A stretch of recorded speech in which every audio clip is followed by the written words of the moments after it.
بسم اللہ الرحمن الرحیم۔ پرہیزگاری متشابہ چیزوں سے پرہیز کرنے سے حاصل ہوتی ہے۔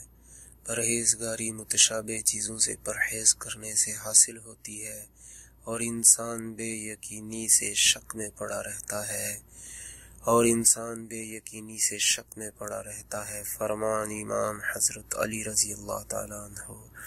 پرہیزگاری متشابہ چیزوں سے پرہیز کرنے سے حاصل ہوتی ہے اور انسان بے یقینی سے شک میں پڑا رہتا